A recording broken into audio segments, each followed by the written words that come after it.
Hello everyone. कैसे हैं आप सब? आप सबको नए साल की बहुत बहुत शुभकामनाएं।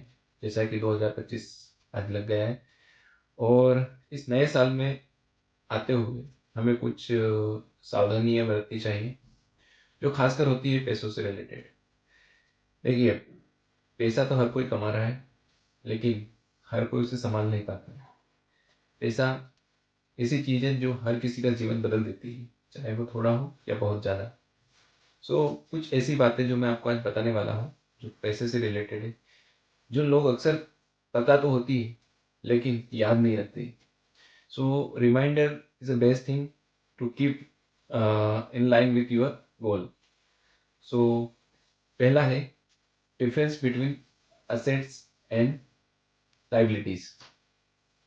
अभी ये भी सबको पता है कि क्या असेट्स होता है, क्या लाइबिलिटी होती है, लेकिन जब भी बात इसमें डिफरेंस करने की आती है या फिर इसके लिए हमें कुछ करना पड़ता है, तब हम इसे भूल जाते हैं। जैसे कि मुझे कुछ ऐसे सामान खरीदना है जो मेरे लिए लाइबिलिटी है, लेकिन उस टाइम मैं याद नहीं रखूँगा कि ये मेरे लिए एसेट है या लाइबिलिटी। बस मेरा मन पड़ेगा और मैं खरीद लूँगा। ये बहुत ज़रूरी है कि हम इस चीज़ को हमेशा याद रखें, चाहे वो कौन सा भी साल हो, 2025 हो, फिर आने वाला कौन सा भी साल हो। क्योंकि लाइबिलिटी आपको कभी भी रेवेन्यू जनरेट करके नहीं देने वाली है। आप मेन फोकस रखिए कि जितना कम लाइबिलिटी आपके पास होगा और जितना ज़्यादा आप असेट में इन्वेस्ट करेंगे, उतना ही आपका ग्रोथ होगा, उतना ही आपका जो पैसा है वो मल्टीपल होता जाएगा।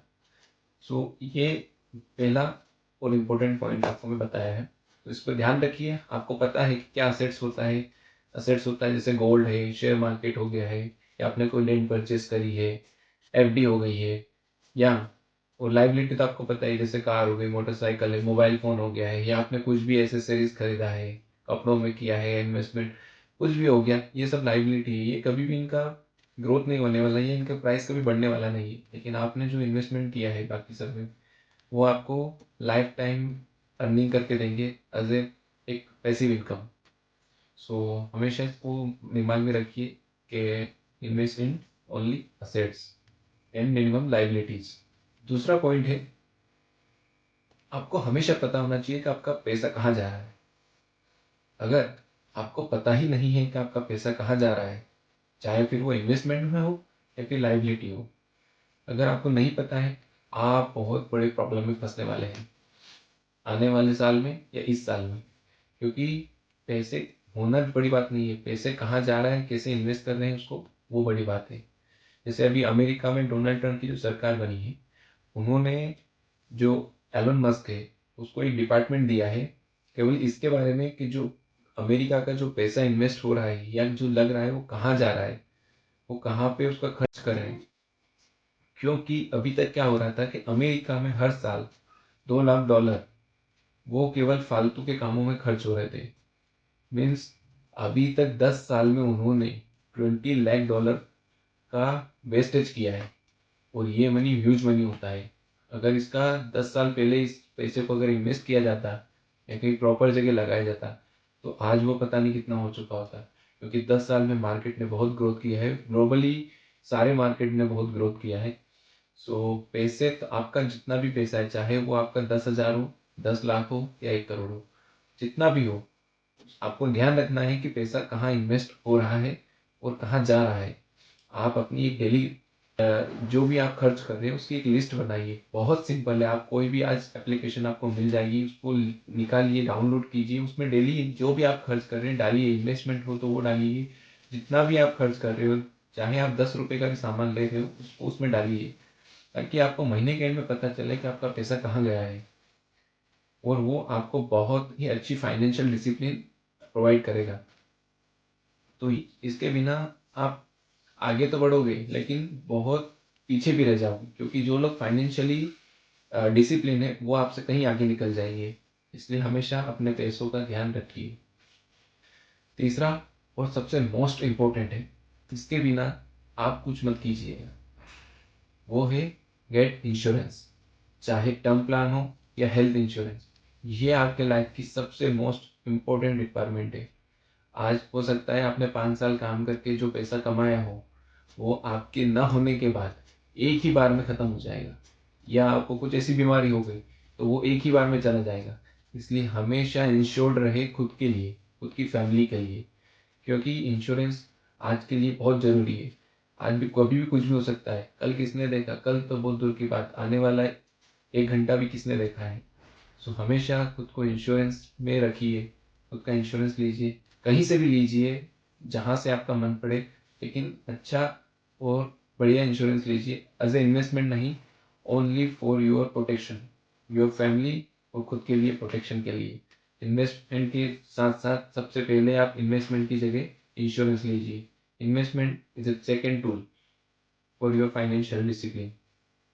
Okay, so gate ensure and be happy. है पॉइंट जो हम बताने जा रहे हैं, तो वो है not only save, also invest. क्योंकि बहुत सारे लोग क्या करते हैं, सेविंग तो बहुत करते हैं लेकिन उसे इन्वेस्ट नहीं कर पाते। वो बोलते हैं हमारा सेविंग तो है लेकिन इन्वेस्टमेंट नहीं है। क्यों नहीं है? अगर इन्वेस्टमेंट नहीं करोगे तो आपका पैसा जो है वो पड़े पड़े उसकी वैल्यू डाउन हो जाएगी। क्योंकि आपने सेव तो कर रखा है, लेकिन जो महंगाई है वो तो ग्रो हो रही है, लेकिन आपका पैसा ग्रो नहीं हो रहा है। जैसे यूएस में एक रोनाल्ड रीड करके पर्सन था, जो पेट्रोल पंप पर काम करता था। वो क्या करता था, अपनी सैलरी का मैक्सिमम पार्ट वो किसी कंपनी के शेयर्स खरीदने में डालता था। और जब उसकी डेथ हुई तो पता चला उसके पास 65 करोड़ रुपीज है। क्यों? क्योंकि उसने बहुत सालों तक अपना जो भी पैसा था उसे सिर्फ ना सेव किया बल्कि इन्वेस्ट किया। और उसकी वजह से वो जब मरा उसके बाद पता चला कि उसके पास 65 करोड़ रुपीज है। सो ऐसा ना हो कि आप केवल सेविंग कर रहे हो और इन्वेस्ट नहीं कर रहे हैं, तो आपका ये पैसा जो है इसकी वैल्यू बहुत कम हो जाएगी। क्योंकि महंगाई और बढ़ रही है, हर दिन बढ़ रही है। तो पैसे को इन्वेस्ट कीजिए और सही जगह इन्वेस्ट कीजिए। अगर ऐसा हो तो किसी फाइनेंशियल एडवाइजर से आप कोई प्लान ले सकते हैं या उसकी एडवाइस ले सकते हैं। आजकल बहुत सारे फाइनेंशियल एडवाइजर हैं, आप अपने आसपास देखेंगे तो भी बहुत आपको मिल जाएंगे।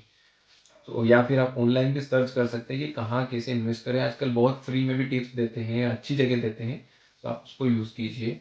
मैं भी किसी एडवाइज़र की नहीं मैं खुद से ही करता हूँ। सो आप भी हो सकता है तो मैक्सिमम आपका जो सेविंग है उसको इन्वेस्टमेंट कीजिए, वही आपको लाइफ में फाइनेंशियली ग्रो करेगा। पांचवा और most important, you have to multiple source of income. अगर आपके पास सिर्फ एक ही रास्ता है पैसे कमाने का, तो आप कभी भी आगे नहीं बढ़ पाएंगे। अगर आपके पास आज नहीं है तो उसको चालू कीजिए, स्टार्ट कीजिए, छोटा ही सही, लेकिन कहीं से न कहीं आपका साइड बिजनेस होना चाहिए। कुछ कुछ तो ऐसा होना चाहिए जहाँ से आपको पैसा आ रहा है। क्योंकि आप हो सकता है कहीं जॉब में हो, जॉब चली जाएगी तो फिर आप क्या करोगे। उसके लिए आपको दिमाग में एक आइडिया होना चाहिए, आपका कुछ ना कुछ एग्जीक्यूशन चलते रहना चाहिए जहाँ से आपको थोड़ी बहुत अर्निंग, ज़्यादा नहीं लेकिन थोड़ी बहुत अर्निंग हो, ताकि इमरजेंसी में आप उसको एक्सपेंड कर सके और वहाँ से आप अपना और अपनी फैमिली का ध्यान रख सके। इसलिए हमेशा 3-4 सोर्स ऑफ इनकम आपको जनरेट करते रहना चाहिए, धीरे धीरे सही। क्योंकि आने वाले समय में एक सोर्स ऑफ इनकम से घर नहीं चलने वाला, फैमिली ग्रोथ नहीं होने वाली, फाइनेंशियली आप ग्रोथ नहीं होने वाले। आप अगर आप मिडिल क्लास है तो हो सकता है आने वाले 5 साल के अंदर आप गरीबी में चले जाए, क्योंकि आपके पास सिर्फ एक सोर्स ऑफ इनकम है।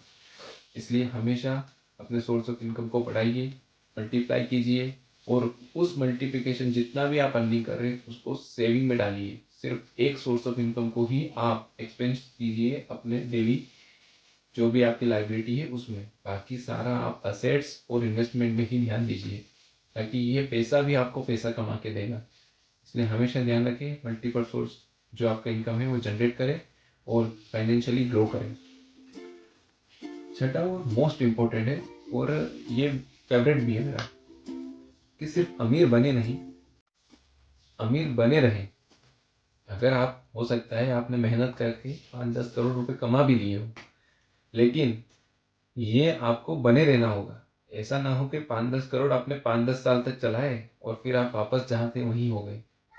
जैसे कि धीरू भाई अंबानी, उन्होंने पैसा तो बहुत कमाया, लेकिन उनके जाने के बाद उनका बेटे अनिल अंबानी 15 साल में ही बैंक हो गए या उसके हालत में आ गए। आज उनके पास इतना पैसा नहीं, क्योंकि वो अमीर तो थे लेकिन अमीर बने नहीं रहे। हो सकता है मैं जनरल बात कर रहा हूँ, आप लगे कि नहीं उनके पास तो आज भी बहुत पैसा है माना, लेकिन आज उनके भाई के कंपैरिजन में आज वो बहुत कम है। सो अमीर बने रहना बहुत इंपॉर्टेंट। आपने पैसा चाहे कितना भी कमा लिया हो, लेकिन हो सकता है वो आप तक ही चला हो, आपकी आने वाली जनरेशन को वही मेहनत करना पड़े, तो फिर आप अमीर नहीं है। अमीर बने रहना बहुत ज़रूरी है। सातवीं और बहुत ही ध्यान में रखने वाली बात है, always avoid fast growing scam. पैसा डबल करने वाली चीज़ों में पैसा मत डालें, ये आपका पैसा खा जाएंगे।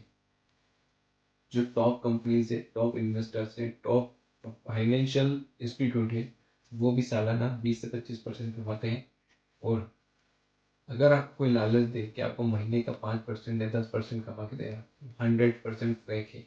ये सब आपको फंसाने के तरीके हैं और इससे बचना बहुत ज़रूरी है। नहीं तो आप जितना भी आपका सेविंग्स है, इन्वेस्टमेंट है, वो सब चला जाएगा। हो सकता है आप कंगाल हो जाए, क्योंकि आजकल बहुत फाइनेंशियल और तरीके चल रहे हैं। आप एक नहीं 1000 आपको मिल जाएंगे। लोग आपको फंसाने ही बैठे हैं, आप मानोगे नहीं, पर इतना अरब पैसा इस बार स्कैम में गया है 2024 में, जो आपको पता भी नहीं है।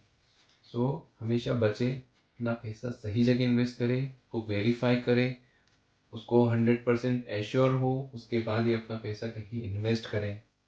किसी के कहने पर कहीं भी अपना पैसा इन्वेस्ट नहीं करें, नहीं तो आप जितना भी आपने कमाया, जितना भी सेविंग किया है, वो सब चला जाएगा।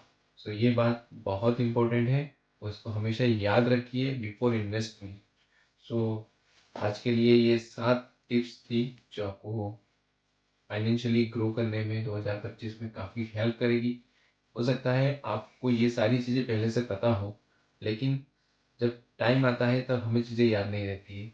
इसलिए it's just a reminder for everyone who are doing such thing. So please इस बातों पर ध्यान रखिए और अपना इन्वेस्टमेंट जारी रखिए और फाइनेंशियली ग्रो होजिए। सो अगर आपको ये मेरे सारे जो भी मैंने आपको टिप्स दिए पसंद आए हो, तो प्लीज़ इसको ज़्यादा से ज़्यादा शेयर कीजिए और चैनल को सब्सक्राइब करना कभी मत भूलिए।